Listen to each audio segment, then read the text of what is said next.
대통령도 할 수 없는 일인데 감히 제가 어떻게 그런 말을 한다는 것입니까? 이치에 닿지 않는 말을 가지고 사람을 이렇게 몰약해서는 안 됩니다.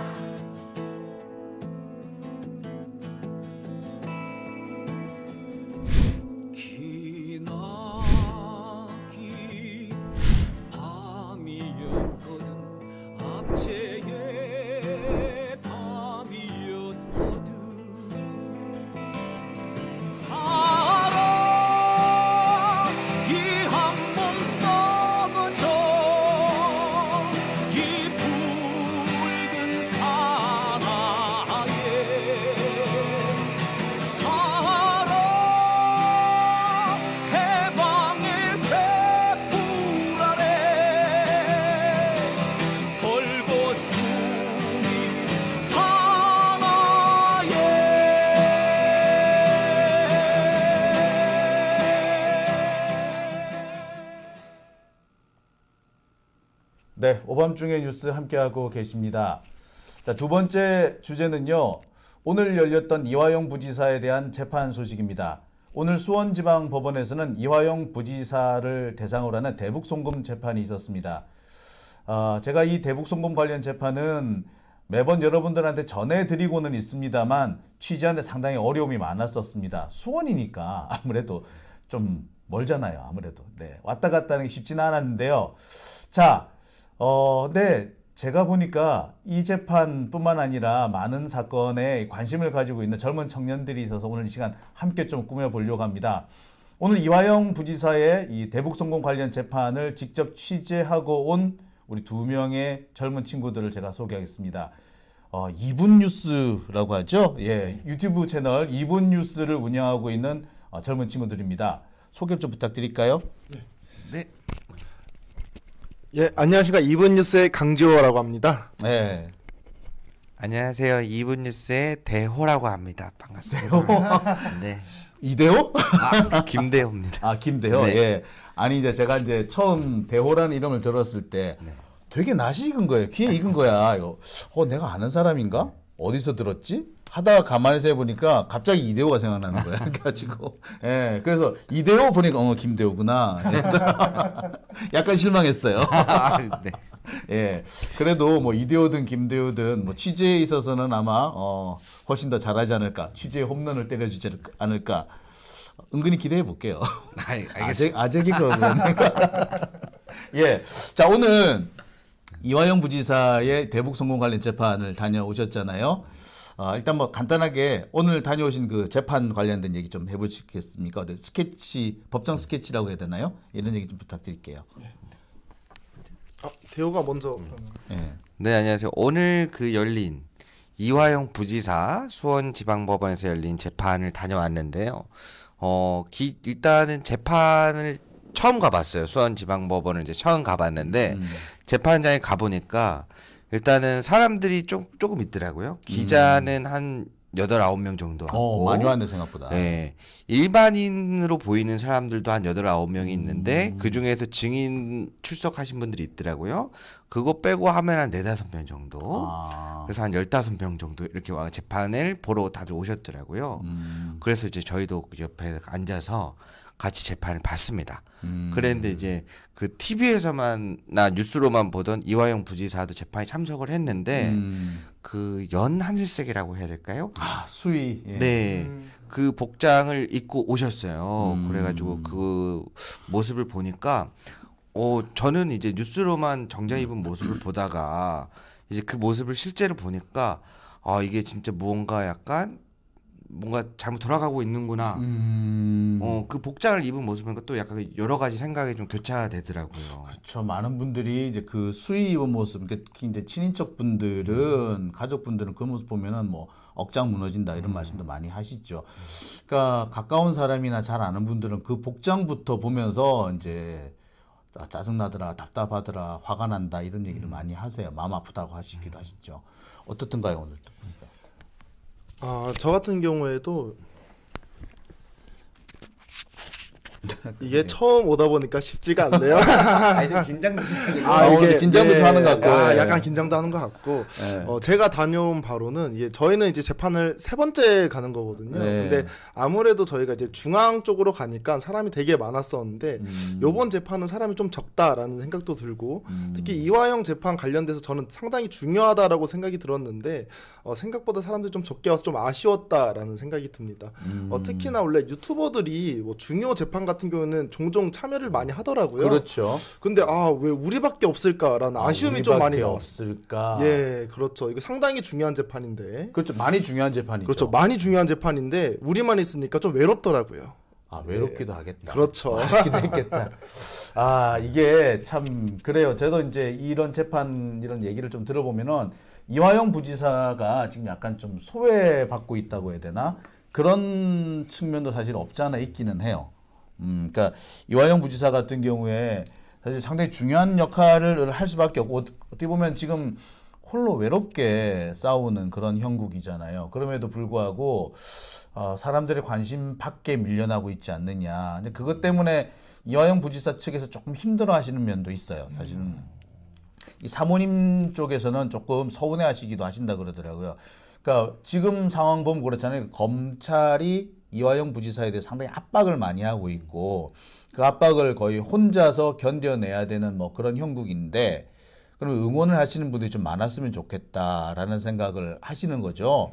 근데 또 오늘 또 사실을 보면 이재명 대표 재판이 또 있어요. 중앙지검에서 있었어요. 그러니까 아무래도 그쪽까지는 관심을 못 쓰는 그런 것 때문에 좀 보는 사람이 볼 때도 제3자가 볼 때도 조금 아쉽다라는 생각도 들었을 거예요.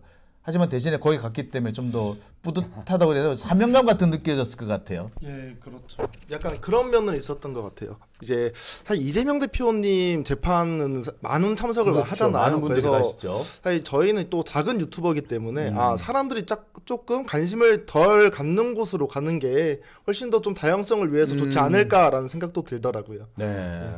자, 그러면 오늘 재판이 어떻게 진행됐는지 오늘 재판 내용 얘기를 좀 해주셨으면 해요. 오늘 아마 증인신문이 있었죠? 네, 맞습니다. 네. 오늘 진행된 증인신문 얘기를 조금 해주시면 좋겠어요. 오늘 어떤 분들이 증인으로 나왔나요? 잠시만요. 예, 기록을 거기다 있는 거예요. 휴대폰에 기록이 돼 있어가지고. 일단 오늘 증인 신문이 원래는 3명이 예정이었었는데요. 그 가장 중요하다고 하는 그 신명섭이라는 분이 건강상의 악화 이유로 못 나오게 되어서 나머지 2명을 진행을 했다고 합니다. 이거 다시 갈까요? 아니 계속 괜찮고 뭐 다시 그렇게 했는데 네, 신명섭이라는 분은 이제 그 경기도의 그 남북교류협력 담당하시는 국장님이셨죠. 네네. 신명섭 국장이라고 알려 있는데 이분이 그동안 좀 고생도 하셨어요. 사실 구속됐다가 풀려나기도 하고 그래서 좀 많이 고생을 하셨는데 건강이 안 좋으실 수도 있죠. 그리고 스트레스도 많이 받았을 거고 근데 이걸 가지고 저쪽 그 조중동이나 이런 데서는 재판을 일부러 시간 끌게 한다 이런 식으로 쓰고 있더라고요. 근데 뭐 어떻던가요? 뭐 진짜 시간 끌게 하는 그런 느낌이 있던가요? 일단은 오늘 그래서 2명이 재판이 진행된 걸 봤을 때 나왔어도 제가 봤을 때는 시간 내에 끝내기 어려웠겠다라는 생각이 좀 듭니다. 여기 신명섭 국장이 나왔더라도 네. 지금 뭐 검찰이나 뭐 여러 조중동 쪽 언론들이 주장하고 있는 것처럼 그 총선 전에 끝나기는 어렵겠다. 아니요, 그 재판이 그 주어진 시간이 보통 있잖아요. 이제 오전에 이루어지는 재판이 있고 오후로 계속 가지고 갈 건지 이런 것들이 그 안에서 약간 정해지는 것 같은데 이 사안이나 내용이 양이 워낙 많다 보니까 그 과연 왔었어도 3명 다 했을 수 있을까? 이런 관점에서 또 궁금증이 생기더라고요. 3명이 다 못했을 수도 있겠네요. 네. 네. 특히 이제 신명섭 국장 같은 경우에는 아마 신문해야 될 내용이 많았을 거예요. 많았기 때문에 아마 그 쉽게 끝나기는 어려웠을 거예요. 근데 지금 검찰이나 조중동 이쪽에서 주장을 하는 거는 총선전을 열고 결심을 해서 판사들이 바뀌기 전에 결론을 내려야지 그래야지 뭐 되는데 또 재판부 갱신 절차라는 걸 해야 되니까 재판부 갱신 절차를 하게 되면은 아무래도 이게 총선 전에는 죽었다 깨나도 결론이 안 나오는 거거든요. 그러니까 아마 지금 검찰도 그렇고 뭐 이쪽에 그 지금 현재 레거시 미디어에서도 그렇고 빨리 끝내고 싶어 하는데 그러니까 제가 지금 여쭙는 거는 정말로 한 지금 그래요. 이화영 부지사 측에서 두세 번만 끌면은 재판부가 바뀌어요. 그러니까 두세 번을 더 끌려고 지금 일부러 시간을 질질 끌고 있는 것 같은지 아마 오늘 그 현장을 갔다 왔으면 좀 느끼지 않았을까 싶어서 제가 묻는 겁니다. 어떻게 느끼셨어요? 제가 느끼기로는 처음 딱 갔었을 때 거기 그 기자분들이 좀 계시더라고요. 저희가 그래서 여쭤봤더니 오늘 가장 큰 쟁점이 되는 거는 속전속결로 끝낼 것이냐, 좀 끌 것인가 이 부분에 대해서 이제 말씀해 주셨어요. 근데 오늘 제가 보기에는 그 지사님 변호사가 바뀌었었잖아요. 바뀌었죠. 그렇죠. 바뀌었기 때문에 사실 파악하는 시간이 좀 필요하지 않을까라는 생각이 듭니다. 실질적으로 재판에 나와가지고 변호사는 있었지만 내용을 명확하게 파악하지 못한 상태에서 재판을 이끌어가는 거는 피고인한테 상당히 불리하게 작용되지 않을까라는 생각 때문에 이거는 뭐 어거지로 질질 끄는 게 아니라 최소한의 보호를 위해서 필요한 게 아닌가라는 생각이 듭니다. 예, 우리 대호 씨 같은 경우는 어때요? 네, 잠시만.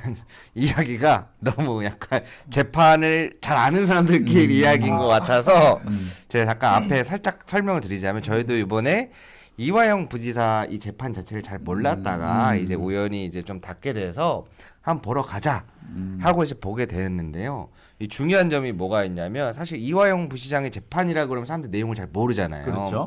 근데 저희가 직접 방청을 들어가서 쭉 내용을 살펴보니 그렇게 어려운 게 아니고 이화영 부지사의 재판을 통해서 이재명 당대표의 대북 송금이나 이런 것들을 엮으려고 하는 것 같은 느낌이 딱 오는 거예요. 그렇죠. 예, 사실 그 핵심은 그거죠. 그 느낌이 딱 드니까 이 재판 내용이 재밌어지고 관심이 가더라고요. 그래서 이 재판을 왜 속전속결로 가고 싶냐. 선거 전에 그거를 이재명 당대표까지 엮으려면 여기서 뭔가 판결이 나야. 그렇죠. 그 다음에 그 뒤에 이재명 당대표 그 당시 경기도 도지사인 이 대표가 너네한테 시킨 게 아니냐. 그렇죠. 알고 있었던 게 아니냐. 그렇지. 그러니까 이게 그 다음 작업으로 이루어져야 될 것 같은 느낌이 오는 거예요. 그 분위기가. 그렇죠. 예. 근데 여기서 지금 그건 저희가 전혀 모르는 사실들인데요. 라고 약간 재판 분위기에 이렇게 가버리니까. 증인들은 네. 네. 여기서는 이제 조금 약간 검찰 측들은 조금 답답함을 느끼는 거죠. 여기서 빨리 오케이가 나와야. 어찌 뜻대로 원하는 답이 나와야지. 그렇죠. 빨리빨리 밀고 갈 텐데 네. 원하는 답이 안 나온 거군요. 그렇죠. 약간 요즘 그런 느낌으로 봤을 때 이게 조급할 수밖에 없겠구나. 근데 또 뒤에는 또 이제 이거는 뭐 이화영 부지사가 움직인 것도 아니고 제 이제 재판관들 이제 인사 이동들이 또 있잖아요. 2월 달에. 이게 또 맞물리니까 어떻게든 빨리 이거를 끝내고 싶은. 그렇죠. 검찰로서는 그런 마음들이 조금 보였던 재판이었던 것 같아요. 사실 그 재판이 빨리 끝날 수 있는 거는 아닌데 네. 검찰은 빨리 끝내고 싶어 하더라. 오늘 가보니 그걸 느끼겠더라 이 말씀이신 거죠. 그렇죠. 네. 결정적으로 판사님이 그 말씀을 하시더라고요. 판사가요? 네, 마지막에 이제 끝낼 때 이제 검찰 측에서 우려하는 그런 요소들은 자기들도 충분히 알고 있는데 자기 경험상 이렇게 증거 채택을 많이 해야 되는 양도 많고 신중하게 봐야 될 게 많고 증인도 있는 경우에는 그렇게 빨리 안 끝난다. 이런 취지로 말씀을 계속 하시더라고요. 오늘 제목을 바꿔야겠다. 판사도 말했다. 재판 그렇게 빨리 안 끝나요. 재판 빨리 안 끝나요. 그 판사가 직접 그런 얘기 했군요. 네네. 참 이 신진우 부장 판사잖아요. 사실 신진우 부장 판사가 제가 참 많이 욕을 했어요. 그동안 엄청 욕했어요. 그랬는데 저는 처음 봐가지고. 네. 막판에 정신 차렸나 보네. 검사랑 판사랑 이렇게 말 공방 자체가 거의 끝났는데 거의 한 10분에서 20분 정도는 왔다 갔다 얘기를 했었던 것 같아요. 서로 재판부하고. 네, 원래 다른 기존 재판을 보면 바로 이제 얘기 다 끝나 바로 헤어지거든요. 그렇죠. 근데 계속 그 재판 언제 할 건지 명확하게 어떻게 할 것인지에 대한 이야기만 한 10분에서 20분 정도 가량 했었던 것 같습니다. 그러니까 검찰 측이 계속 판사한테 다음 재판 정해주세요. 어떻게 하실 거예요? 빨리 끝내실 거예요? 말 거예요? 약간 그런 느낌으로 계속 말하더라고요. 자기 원하는 대로 끌고 가려고. 그러니까 그러니까 판사는 아니 지금 그게 빨리 안 끝난다니까 그런데 검사는 빨리 끝내주세요라고 하는. 이제 그냥 간단하게 말하면 이제 판사님께서는 아 이거 빨리 안 끝나는 거예요. 근데 검사는 아 빨리 끝내줘야죠. 이런 느낌이 강하더라고요. 예. 그걸 20분 동안 했습니다. 나 한마디로 끝나는 거를. 그렇죠. 예. 그 얘기하니까 생각났던 게 그 이제 1월 30일 다음 기일이 잡혔는데 1월 30일. 네네. 그 안에 다 끝낼 수가 제가 봤을 때 어려워 보이더라고요. 어렵죠. 예. 그래서 이제 지금 다음 중요한 그 신명섭이라는 그분의 증인 신문이 하나가 더 있는데 그 시간이 어느 정도 필요하냐. 그러니까 지금 양측 다 검찰 변호사 1시간씩. 근데 이게 의아했는데 재밌었던 기억나는 게 뭐가 있냐면 검찰 측은 1시간을 먼저 필요하다 얘기를 했어요. 그래서 변호인 측도 반드시 1시간 필요하다 하니까 1시간요? 이러고 검찰이 변호사 쪽에 묻더라고. 이쪽은 1시간을 요구해놓고 지들이 원해놓고 지들 1시간 해놓고 반대쪽에 1시간 하니까 아니 그쪽은 왜 1시간이나 약간 이런 느낌으로 의아해하더라고요. 물어볼 게 그렇게 많어? 그러니까 이제 판사님 입장에서 아마 이렇게 말씀하신 것 같아요. 둘 다 한쪽씩 1시간씩 하면 오전 재판 시간 다 갈 텐데 그러면은 그날은 그것만으로 끝날 수도 있다라고 하니 갑자기 1시간에서 시간을 맞춰보겠습니다. 30분이 됐든 몇 분이 됐든. 검찰은 지금 빨리 끝내고 싶구나. 자신들 증인신문 시간을 줄이는 한이 있더라도 빨리 그렇죠. 끝내고 싶다. 그 느낌이 딱 바로 오더라고요. 야, 진짜 조급해졌네요, 검찰이. 확실히 그런 것 같습니다. 그러니까 지금 그래요. 지금 이 재판부가 조만간 바뀔 거니까. 그리고 재판부가 바뀌게 되면은 처음부터 다시 해야 되고 그러면 아까 말했듯이 총선 전에 결론이 안 나요. 근데 총선 전에 결론이 나야지 대북 송금을 이재명 대표한테 덮어씌울 수가 있는데 그게 안 되니까 아마 검찰로서는 좀 다급할 수밖에 없기는 하겠네. 근데 좀 그러네. 재판을 이런 식으로 하면 안 되는데. 자, 근데 오늘 보면은 그러니까 그래요. 결국에는 검찰은 빨리 끝내고 싶어 하는데 재판부는 그게 아니다라고 한다는 거 아니에요. 그런데 지금 법원 검찰이라든지 언론 보도를 보면 이화영 부지사 측에서 재판을 질질 끈다 이런 얘기를 해요. 이화영 부지사 측에서는 뭐 그런 느낌이 좀 있던가요? 사실 제가 보기에는 사실 변호사 측에서 뭐 반론을 한다던가 이런 게 거의 없었거든요. 우선 제 생각에는 뭐 검사 측에서 거의 한 40분, 50분 정도 이제 증인이 나오면 이끌고 가고 변호사 측에서는 거의 한 5분 정도 거의 안 끌고 갑니다. 그래서 언론에선 계속 이화영 쪽이 뭐 어떻게 끌고 가고 뭐 늦게 한다 이런 말을 하지만 사실상 그런 느낌은 전혀 받지 못했습니다. 재판장에서는. 어떻든가요?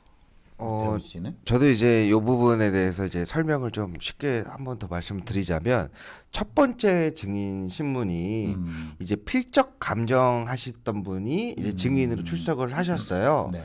무슨 내용이냐면 뭐 예를 들어 영수증이라든가 그렇죠. 합의서라든가 확인증, 인수증 이런 데에 있어서 이 같은 사람이 작성한 게 맞냐, 그 글자나 이런 글자 형태 이런 거 보고 동일 인물이 작성한 게 맞는지 그걸 필적 감정을 했던 분을 증인으로 모셨는데 반대로 지금 이화영 부지사 측으로 있는 피고인 측이죠. 이쪽에서는 질의응답이 굉장히 한두 개 짧은 정도. 간단한 거. 예를 들어서 그 필적 감정에 대해서 자기들이 전문가도 아니고 그게 어떠한 중요성에서 영향을 미친다고 하는지 잘 모르겠다. 해서 굉장히 간단하게 끝났고 반대로 검찰 측에서는 거의 제가 봤을 때 질문지 6번부터 거의 56번 정도까지는 이 리을, 여기 써 있는 리을과 저쪽에 써 있는 저쪽 페이지 써 있는 리을이 거의 비슷한 것 같은데 이거는 동일 인물이 쓴 것 같습니까? 어떻습니까? 약간 이런 질문들을 깨알 같은 질문했군요. 그런 걸 한 50번을 넘게 한 거예요. 50개를. 지루했겠다. 그래서 제가 재판장에서 처음으로 졸았거든요. 죄송합니다. 근데 저만 존 게 아니고 그 앞에 재판하시는 막 또 비서관분들 막 이렇게 여러분들도 앞에 있을 거 아니에요. 서기들도 있고 네. 법원 실무관들이 있죠. 그분들도 약간 뭐 약간 졸음을 못 참아 하시는 약간 그런 느낌으로 그래가지고 이제 이건 제가 잘 몰라서 그렇게 이야기하는 걸 수도 있겠습니다만 굉장히 이게 어떤 유의미한 질문인가 제가 봤을 때 그 앞부분에 질문 50개 사람들 진이 다 빠졌었던 것 같아요. 사실 그렇게 볼 수도 있었겠네요. 그래서 그 관점에서 봤을 때는 이화영 부지사 측에서 시간을 끄는 것인가 아니면은 오히려 막 이 유의미한 질문인지 아닌지 약간 분간하기 일반인들이 봤을 때 어려운 어렵죠. 정도의 질문으로 해서 재판의 시간을 다 잡아먹는 것. 어떤 게 더 시간 끌기로 비춰지는가는 이제 아마 그 재판 사실 이런 것들이 똑같은 사람 국민들에게 공개가 된다면 정말 정확하게 좀 더 판단이 나오지 않을까라는 생각이 듭니다. 근데 사실 이렇게 이화영 부지사 재판이 질질 끈다고 언론이 지금 뭐라고 보도를 했냐면 이제 오시는 중간에라서 한번 보셨을 수도 있는데 15개월째 재판을 한다. 15개월째 재판을 하고 있는데 아직까지 결론이 안 났다. 그런데 오늘 또 증인이 안 나왔다. 이거는 일부러 시간을 끄는 거다. 이런 식으로 이렇게 가더라고요. 그러니까 근데 말씀하신 것처럼 재판에 가보면 오히려 질문은 변호인 측에서 간단하게 하고 검찰 측에서 디테일하게 깨알같이 물고 늘어지면서 시간을 더 써먹고 잡아먹고 있더라. 뭐 이런 거죠. 근데 아주 우리 좀 짚고 넘어가야 되는 게 아마 오늘 보셨으면 아시겠습니다만 이화영 부지사 재판이 왜 15개월씩이나 지금 끈다고 알고 계세요? 걸렸어. 네, 왜 15개월. 저는 개인적으로 피고인 자체가 개인적인 측면에서 봤었을 때 재판이 빨리 끝나는 게 피고인 측에서 좋은 거 아닌가요? 그렇죠.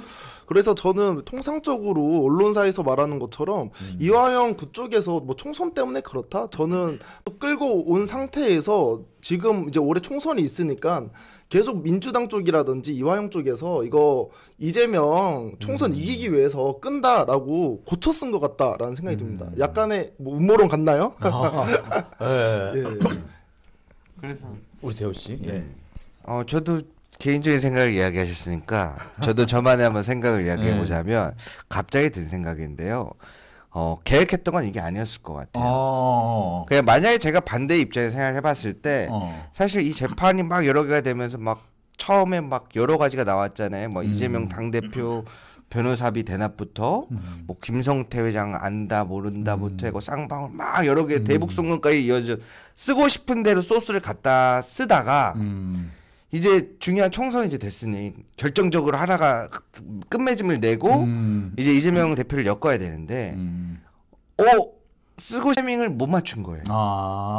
그래서 여기까지 온 거다. 약간 그런 게 아닐까라는 생각이 들더라고. 야, 왜 그러냐면 여기서 중요한 두 번째 증인 신문이 나옵니다. 이 두 번째 증인 신문에서는 당시에 이제 그 공무원이었던 주무관, 주무관 증인 신문이 이루어지는데요. 그 주요 내용들이 이제 쭉 검찰 측에서 질문들이 오가요. 그런 내용들에서 중간에 뭐가 있냐면 요 내용을 또 들으면 또 재밌습니다. 일반인 분들도 보시면 되게 쉬운 게 뭐가 있냐면 이제 막 질문들의 요지는 대부분 이런 겁니다.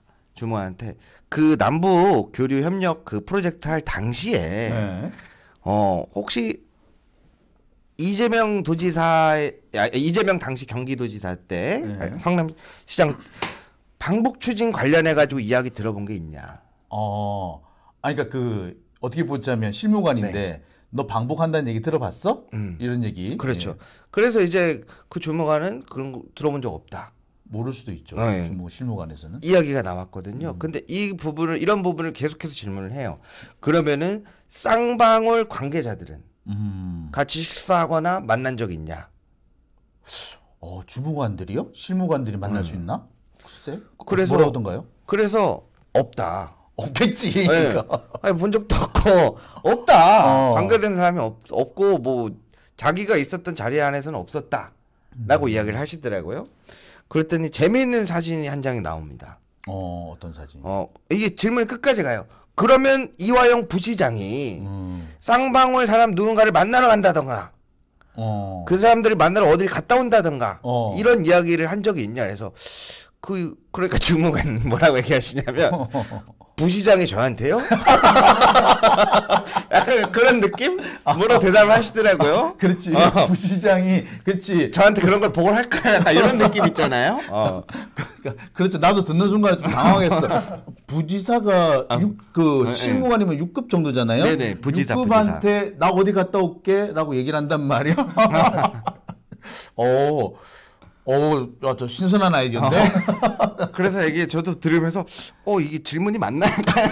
그런 생각하다가 근데 그 뒤에가 더 재밌습니다. 네. 더 또 재밌는 질문이 나오는데 뭐가 있냐면 그 추진할 당시에 서로 묵었던 호텔들이 이화영 부지사가 묵었던 호텔과 그리고 그 쌍방울 측 관련된 임원들이 묵었다는 호텔이 약 4.9km 정도 차이가 난다. 4.9km. 네.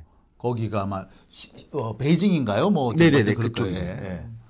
그랬는데 그러면 그때는 혹시 관련된 사람을 만난 적 있냐? 4.9km나 떨어졌는데. 네. 쌍방울 관련된 관계자나 누군가를 만나거나 같이 식사한 적이 있냐? 그러니까 사실은 가깝다 이건가요? 그러니까 4.9km가? 그거보다는 제가 봤을 때는 어떻게든 약간 느낌상 쌍방울 관련된 사람들을 본 적이 있다. 있었던 것 같기도 하고 잘 모르겠다. 약간 이런 것 대답 같기도 하다 뭐 이런 얘기. 그런 대답을 조금 원했던 게 아닌가. 그러니까 사실 앞에 주어가 조금씩 달라지긴 하는데 본질적으로는 계속 그 같은 질문들이었던 것 같아요. 그래서 아니 자기가 있을 때 그런 사람 없었다. 근데 이제 단호하게 계속 말씀을 하시니까 요렇게도 물어보고 저렇게도 물어보고 짜증났겠다 증인. 그래서 아니 왜 다 모른다라고만 막 이렇게 하냐라고 한번 뭐라 한 적도 있어요 살짝. 그랬더니 아니 없는 걸 없다고 모른다고 하는데 계속 물어보시니까 약간 이렇게 또 반응을 하시더라고요. 아니 모를 수밖에 없지. 6급 주무관이면 모르는 게 많을 수밖에 없어요. 그리고 쌍방울 관계자 김성태 회장하고 부지사하고 만나는지 마는지고 어떻게 알아? 알 수도 글쎄. 그리고 4.9km라고요? 이게 우리가 이렇게 키로수로 들으면 별거 아닌 것 같은데 사실 4.9km가 서울 시내면 어디쯤 갈 것 같아요? 서울 시내에서? 서울 시내면요. 사실 서대문에서 종로 5가까지가 자 그러면 4.9km부터 얘기를 해야 되나? 거기부터 네. 예. 4.9km가 거기까지 서대문이라고 얘기는 했나요? 그 전에 그쯤 꺼졌나? 예, 카메라가 꺼지는 바람에 지금 어디서부터 다시 해야 되는지. 그렇죠. 4.9km부터 얘기를 해야 될까요? 네, 4.9km. 그러니까 중요한 건 그건 아니니까. 네. 하여튼간데 그거를 4.9km씩이나 떨어져 있고 인구가 그 1,000만이 넘는 그 큰 도시에서 어떻게 번다는 얘기인지 모르겠어요. 이게 그러니까 사실 4.9km면 걸어서는 1시간 넘게 걸리거든요. 그쵸. 그리고 이제 자동차를 타더라도 대도시는 많이 막힙니다. 아니 서대문에서 종로 5호까지 가봐. 그리고 북경이 옛날의 북경이 아니에요. 거기도 길 많이 막혀요, 진짜. 그렇죠. 그래서 사실 가까운 거리이기 때문에 그 쌍방울 회장과 이화영 그 부지사가 뭐 무조건 만났다라고 하기에는 오바다라는 생각이 듭니다.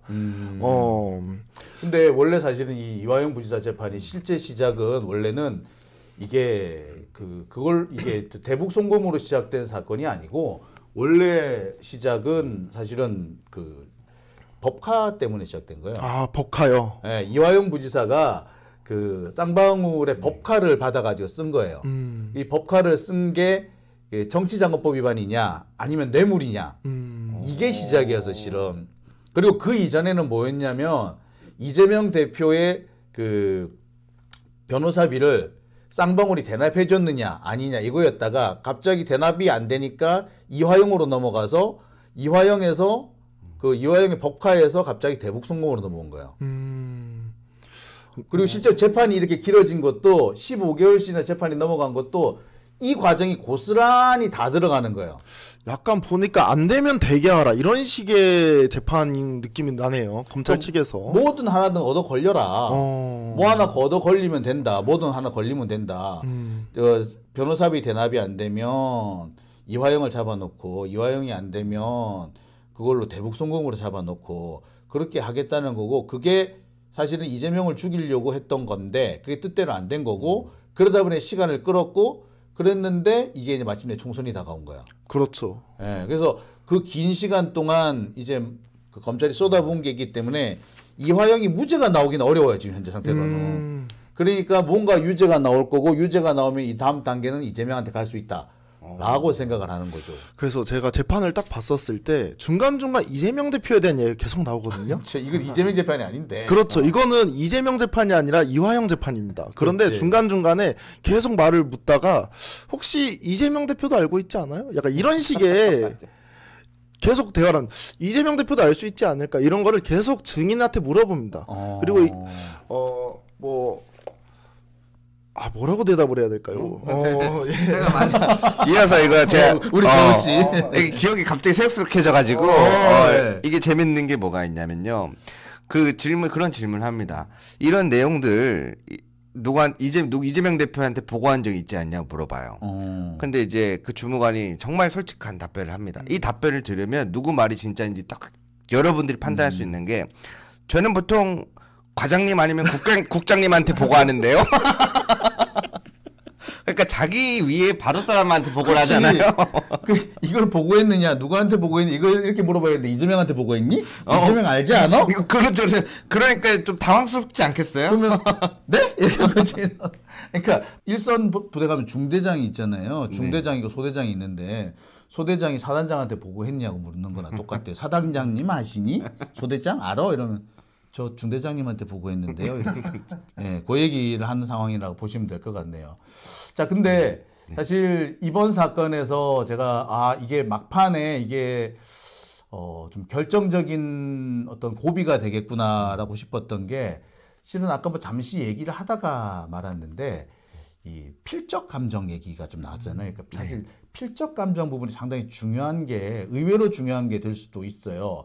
왜냐하면 지금 저는 이거 돌발 변수라고 생각을 했는 건데 이게 왜 돌발 변수냐면 이 필적 감정 이게 결국엔 이제 송명철이라는 북한 사람한테 돈이 갔다. 송명철이 나의 돈 받았다라고 이제 확인해 주는 그런 문서인데 이게 과연 송명철의 글씨가 맞느냐 이게 필적 감정이잖아요. 이거를 지금 이 글자가 송명철 글자가 맞느냐고 하려면 북한 가서 송명철의 글씨를 받아와야 돼요. 근데 지금 상황에 송명철의 글씨를 받아오지 못한단 말이에요. 지금 이 문제를 지금 이화영 부지사 측에서 적극적으로 제기를 하고 있어요. 그러면은 그리고 또 뭐가 있냐면 이 송명철 이 영수증하고 입금 증거인데 영수증에 뭐라고 돼 있냐면 돈 얼마 받았다고만 돼 있지 무슨 명목으로 받았다는 또 없어. 그러니까 검찰의 이 공소 사실을 입증을 하려면 이게 이재명 방북 비용으로 우리가 받았다라든지 스마트팜 착수금으로 받았다라든지 이런 내용이 있어야 되는데 그냥 받았다야. 나 돈 받았다. 이거거든요. 근데 이 부분과 관련해 가지고 그 이재명 대표 측에서 그러니까 이화영 부지사 측에서는 계속해서 이제 그 문제 제기를 하고 있고 그러다가 나온 게 지금 필적 감정 얘기란 말이에요. 그래서 이 필적 감정을 어떻게 할 것이냐가 앞으로 좀 상당히 큰 문제가 될 거예요. 이거를 어떻게 이거를 하고 넘어가게 되면은 얼마나 걸릴지 몰라. 제 3자한테 맡겨야 되는데 이렇게 되면 그다음에 이제 북한에서 갖고 와야 되는데 그 얘기는 오늘 어떻게 나오던가요? 네. 곤란하면 넘기는 것 같아. 아니 그게 아니라 먼저 이야기하고 네. 제가 다 저는 이제 한번 이야기하다 보면 끝을 못 맺어서 네. 오늘 뭔가 긴장이 돼서 그런지 말이 참 쉽지가 않네요. 제가 보고 느꼈었던 거는 사실 그 재판장에서 이제 중요한 게 진짜 송병철이 쓴 글씨냐가 중요한 거잖아요. 이 논점보다도 이 뭐 영수증, 확인증 이런 것들이 동일 인물이냐 아니냐 이 얘기만 계속 주도적으로 했었던 것 같거든요. 예, 특히나 계속 여기서 주장하는 게 이 사람의 전문성을 계속 얘기합니다. 그러니까 이런 직업을 가지려면 어떤 식으로 돼야 되느냐 이런 공부 많이 했다. 뭐 공부 많이 했다. 나 뭐 전문가다. 그리고 이 그 증명 난이도는 학급이다. 너무 쉽다. 그래서 원래 몇일 더 걸리는데 이틀 만에 끝났다 이런 내용들이 좀 주를 이루거든요. 그래서 첫 번째로는 나는 전문가다가 첫 번째, 두 번째 이 필적 감정은 어떤 전문가가 하더라도 무조건적으로 우리와 비슷하게 나올 수밖에 없다 이런 얘기가 주로 이루고 북한에서 그 쓴 사람에 관련된 이야기는 전혀 없었습니다. 이번 재판에서. 사실 중요한 거는 이게 진짜 송명철의 글씨가 맞느냐거든요. 그죠? 이게 송명철의 글씨가 아니면은 뭐 난이도가 있든 말든 아무 소용이 없는 거잖아요. 그렇잖아요. 그렇죠. 그렇게 되는 거군요. 네. 저는 사실 그 부분은 몰랐고 어쩐지 그 재판에서 그 첫 번째가 필적 감정 부분이었는데 그 아까 이화영 부지사 측이 재판이 질질 끈다 그랬잖아요. 그래서 저는 그 부분이 이해가 안 갔던 게 검사 측에서 계속 물어봐요. 그리고 이거 막 보여주면서 이 글씨체랑 이 글씨체랑 동일한 인물이라 봐도 됩니까? 근데 그 증인이 얘기를 해요. 그 3명의 감정사가 전문 감정사가 여러 가지 그걸 다 비교해 봤을 때 굉장히 글자를 쓰는 사람 그 글씨체라 그러잖아요. 보통은 이 필적 이게 굉장히 특이하게 쓰시는 분이라 이거는 뭐 보는데 어렵지도 않았다. 결정을 내리는데 고민도 없었다. 그래서 같은 사람이 맞다라는 답변을 하거든요. 근데 또 갑자기 자 70 몇 페이지 보십시오. 그래서 요건 좀 어때요? 그리고 그 다음에 또 넘기더니 요건 어때요? 그러더니 그러니까 계속 같은 질문 같은 대답만 나왔거든요. 그래서 그거 하다가 제가 봐서 재판장 반절 졸았어요. 아니 그럴 것 같아. 아니 이미 이거 같은 사람이 쓴 거예요라고 하고 있고 네. 같은 사람이 쓴 거다라는 거에 대해서 변호인 측이 딱 이렇게 반론을 제기하지도 않은 거잖아요. 네네. 근데 자꾸 이거 어때요? 저건 어때요? 리얼은 어때요? 기억은 어때요? 라고 하면 아니 나라도 졸겠다. 근데 그렇게 상황이 계속되다 보니까 결국에는 그래서 이제 저도 그래서 이제 그 부분에서 이걸 왜 대체 왜 이렇게 하느냐 하나. 그래서 내가 모르는 글씨체 엄청나게 중요한 게 있나 했는데 그게 아니죠. 좀 스페인 이야기를 들어보니까 사실 검찰은 지금 결정적인 허점을 찔린 거예요. 이게 송명철의 글씨가 맞냐? 직접 쓴 게 맞냐? 그중 셋 중에 하나라도 송명철이 직접 썼다는 게 확인이 되면은 그건 맞대요. 근데 내가 보기에도 사실 어렵지 않았어. 그 글씨체는 누가 봐도 한 사람이 쓴 거 맞아요. 맞는데 과연 그 세 개 중에 하나라도 송명철이 썼다는 확정이 있느냐? 그게 직접 썼는지가 그렇죠. 중요해. 그게 나왔어야 되는데. 재판에 들어가면서 제일 먼저 하는 게 뭐냐면은 인증신문이에요. 오신 분 누구세요? 거기 오신 분이 피고 맞아요? 너 이화영 맞니? 이거부터 묻는단 말이에요. 이게 인정신문이라고 그러는데 자 이게 송명철이 쓴 거 맞아요? 뭐 하나는 송명철이 쓴 게 확인이 돼야 되는 거야. 그럼 나머지도 송명철이 썼습니다가 되는 거거든. 전제가 없는 거예요. 전제 1. 첫 번째 전제가 없는 건데 첫 번째 전제를 확인해 달라. 그럼 어떻게 해야 돼? 북한 가야 돼. 그러면 가능할까요? 요즘 같을 때 북한이 야 애따 여기 송명철 글씨 이라고 줄까?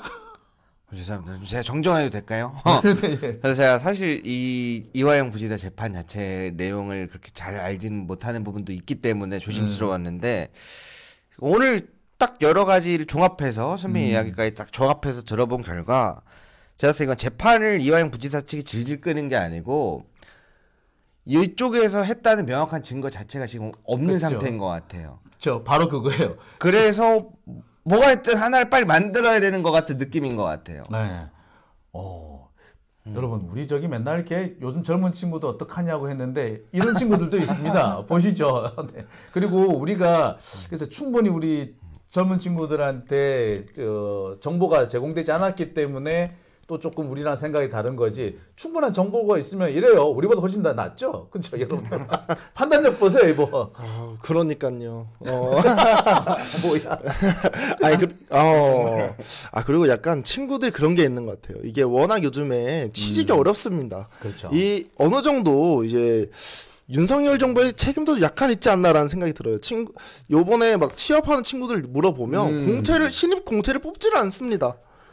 전부 다 경력직을 뽑아요. 그러다 보니까 어서 경력을 쌓으라고 그러니까. 내가 신입으로 들어가서 경력을 쌓아야 되는데 경력 쌓을 데가 없다라고 하더라고요. 그렇지. 예. 어디서 경력을 쌓냐고 뭐 나면서부터 경력 갖고 나냐고 그건 아니잖아요. 예, 그래서 이제 친구들을 보면 이제 드문드문 뭐 이재명 대표님 습격이라던가 이런 것들에 대해서는 알고 있는데 뭐 깊게까지는 들어가기는 쉽지 않더라고요, 친구들이. 참 근데 이런 얘기 들으면 참 미안한 게 우리 선배들 그러니까 내가 이제 91학번이에요. 원래 나이로 하자면 90학번이어야 되는데 예. 90학번까지는 취직 되게 잘 됐어요. 그 공대 출신이다. 그러면은 한 서너 군데씩 한 번 하여튼 졸업하기 전에 서너 군데 합격을 해가지고 골라서 갔어요. 우리 같은 동아리 있던 형 이제 기계공학과 선배 한 사람은 이 양반이 4개인가 5개인가 합격을 해가지고 그 중에서 제일 돈 많이 준다는 건설회사를 들어갔어요. 유진건설이라고. 예. 망했어요. 아이고야. IMF 터져가지고 망했어. 자, 이게 우픈 얘기인데, 자, 그리고 난 다음에 이제 딱 이제 91학번들이 취직할 때가 되니까 이제 IMF 터진 거야. 그래서 합격을 했는데 다 취소가 되는 거야, 이제. 그때부터 계속 경력직만 뽑기 시작하고 그때부터 취직이 안 되다가 2002~3년 정도에 이제 그 닷컴 닷컴 버블. 예, 이 무렵에 또 한참 또 취직이 잘 됐어요. 그러다가 2008년에 그 리먼 브러더스 사태 국제 금융위기 터지면서 다시 원래대로 돌아간 거예요. 그러니까 그러다가 그 지난번 이제 2017년부터 이제 경기가 슬슬 살아나면서 다시 공채도 활발해지고 하더니 이제 다시 쑥 떨어져. 진짜 제가 막 취직 준비나 이런 거 했을 땐 그래도 어느 정도 좀 있었거든요. 그래, 이제 20대 중반, 제가 지금 30살이거든요. 근데 제 친구는 이제 삼수를 하다 보니까 좀 늦어졌어요. 그러니까 지금은 완전 한파라고 그러더라고요. 취직을 할 수가 없겠다라고 말을 해요. 참 그래서 이제 그 우리 젊은 친구들 중에 야 우리 옛날 꿀 빨던 선배들 이렇게 얘기하는데 그 세대가 이제 학번으로 보자면 88학번 때까지 사실 89학번 때부터는 취직을 했는데 그 다음날 회사가 없어지고 회사가 없어진 경우가 있어요. 신입사원으로 1년 열심히 다녔는데 갑자기 회사가 없어진 거야. 아, 나 이번에 대리 진급할 것 같아. 뭐 회사가 없어졌는데 이렇게 돼버린 거야. 그런 경우가 이제 8, 9학번 때부터는 이제 한파고 이제 9, 1학번들 되면은 이제 뭐야 시험을 치러 갔는데 다음날 합격자 발표를 갔더니 회사가 없어졌어? 와, 근데 저희 아버지 같은 경우에도 회사에 합격을 했는데 미뤄져가지고 원래 1월 달에 회사를 들어갔어야 되는데 입사를 했어야 되는데 더 늦게 입사를 했다고 하더라고요. 이제 한참 그 무렵이 되면 이제 그 이제 97년 하반기 되면서 기업들이 서서히 상황이 안 좋아질 때 한보 오늘 게스트가 좀 많네요. 이게 무슨 일인가 싶어요 지금. 야, 제가 봤을 때 지금 빅스비도 지금 놀란 거예요. 지금 지금 이화영 부지사의 무리한 압박을 통한 검찰 기소가 지금 젊은층들의 이 취업까지 힘들게 한다. 로까지 지금 와버린 거야. 아, 얘기하다가 이화영 부지사 재판이 여기까지 왔네요. 자, 근데 오늘 참 좋은 얘기 많이 들었고요. 오늘 생생한 현장 소식을 들었고 또 아마 우리 시청자분들께서도 제 얘기를 듣는 것보다 우리 젊은 친구들이 현장에 직접 부딪히면서 들은 얘기, 취재한 얘기를 들으니까 더 생생하고 또 신선했을 것 같아요. 앞으로 우리 방송 많이 나와주시기 바랍니다. 제가 이렇게 오늘 처음 해갖고 저희가 또 긴장도 많이 했는데 아니 뭐 긴장이 어떤 게 맞춰 있고 아니 누가 보면 일부러 짠 줄 알겠어 이렇게 또 격식에 맞춰서 또 시청자분들도 또 다 뛰어나시고 하신 분들이 많으니까 그랬는데 이게 저도 약간 감사드리는 말씀 하고 싶었던 게 사실 저희들도 어디서 경력 쌓고 이런 것들이 쉽지 않아요. 왜냐하면 본인들이 다 유튜버마다 운영하는 방향성이 있고 그런 게 있다 보니 있는데 이 장영재 아저씨는 그래도 선뜻 이렇게 기회에 손을 이렇게 내밀어 주시더라고요. 그래서 제가 이제 오늘부터는 선배님이라 부르기로 했어요. 근데 이런 거는 이제 제가 봤을 때 장영재 선배님의 굉장히 큰 장점이고 조금 한 가지 아쉬운 점은 뭐냐면 오늘 이화영 재판을 가는데 사실 재판 내용이나 이런 것들이 용어나 좀 어렵잖아요. 그래서 제가 포인트를 좀 알려주세요 그랬거든요. 일부러 안 알려주셔. 왜냐면 갔다 와서 알려줬거든요. 그러니까 근데 갔다 와서 느꼈는 게 일부러 안 알려주셨구나. 애들이 어떻게 보고 이해하는지가 궁금해서 선입견이 생길까봐. 근데 또 갔다 와서 또 풀이를 해주시는 게 굉장히 뛰어나시더라고요. 그래서 많은 배움을 조금 받아갈 수 있는 분이지 않을까. 사실은 내가 제가 우리 시청자분들은 어느 정도 아시는 분들도 계신데 강남 1타 강사 출신이에요. 진짜로 제가 봤을 때 방송도 잘하시는데 그 따로 사석에서 이야기해 줄 때가 더 잘하시는 것 같아서 그 모습을 한번 보여드리고 싶어요. 나중에. 지금 우리 시청자분들께서도 가끔씩은 강의 듣는다, 방송 듣는다라고 안 하고 강의 듣는다고 하시는 분도 계세요. 방송이 아니라 강의 같다라고 하시는. 근데 어쨌든 오늘 나와주셔서 정말 감사하시고 그다음에 또 오늘 소감 한 말씀. 저도 오늘 너무 즐거웠고요. 이게 또 맨날 방송으로만 보다가 실제로 오늘 저는 처음 뵀거든요. 이 연예인을 보니까 이게 긴장이 되더라고요. 제가 원래 방송할 때 긴장을 안 하는 타입입니다. 근데 오늘은 뭔가 너무 떨려가지고 너무 많이 아쉬움이 남네요. 그리고 이제 특히나 이제 재판 다녀와가지고 이제 이야기를 이제 풀어서 설명을 해주셨거든요. 와, 상당히 배울 점이 많겠구나라는 생각이 들었습니다.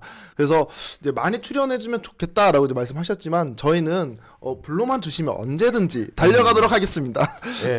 앞으로 우리 재판과 같은 이런 중요한 일이 있을 때 현장 취재하는 우리 젊은 친구들 아주 자주 뵐 수 있을 것 같습니다. 우리 시청자 여러분들께서도 이 친구들, 젊은 우리 2명의 이 친구들 우리 좀 많이 응원해 주시기 바랍니다. 2분 뉴스라고 있죠? 네, 2분 뉴스입니다. 네, 2분 뉴스도 같이 좀 찾아봐 주시고요. 또 구독, 좋아요, 응원 부탁드리겠습니다. 자, 오늘 나와주셔서 감사합니다. 감사합니다.